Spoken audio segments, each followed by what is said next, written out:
தமிழகத்தின் இன்றைய முக்கிய செய்திகள். கன்னியாகுமரி மாவட்டம் திருப்பதி சாரத்தில் அமைந்துள்ள மகளிர் காப்பகத்தில் மே தினத்தை முன்னிட்டு அங்குள்ள மகளிரோடு உரையாடி மதிய உணவு உண்ணும் நிகழ்ச்சி நடைபெற்றது. நிகழ்ச்சியின் முத்தாய்ப்பாய் சிறுமி கீதா ஸ்ரீ பசுமை நாயகன் மருத்துவர் தீகோ நாகேந்திரன் சமூக சேவகரோடு இணைந்து அங்குள்ள சகோதரிகளின் முன்னிலையில் மரக்கன்றுகளை நட்டனர்.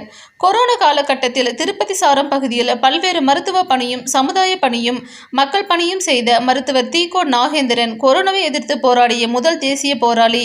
பூங்கொத்தை வழங்கியதோடு மதிய விருந்தையும் தொடங்கி வைத்து கூறுகையில், நாம் ஒவ்வொருவரும் நடத்துகின்ற சிறப்பான நாட்களை எளிய மக்களும் இனிய நினைவாக நினைக்கும் விதத்தில் நாம் செயல்படுத்துவது இறைவனுக்கு செய்கின்ற அர்ச்சனை என்றார். இதற்கான ஏற்பாடுகளை ஓய்வு பெற்ற ஆசிரியர் மகராஜன், காளியம்மை, கணேஷ், கௌரி, ஹரிஹரன் ஆகியோர் செய்திருந்தனர். இவ்வாறாக மே தினத்தை வித்தியாசமாக கொண்டாடியது பயனுள்ளதாக அமைந்தது. Kumari G. Muthukumar.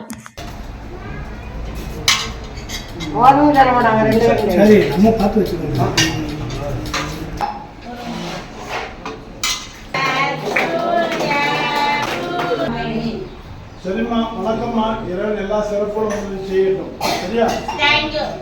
Thank you. Hello.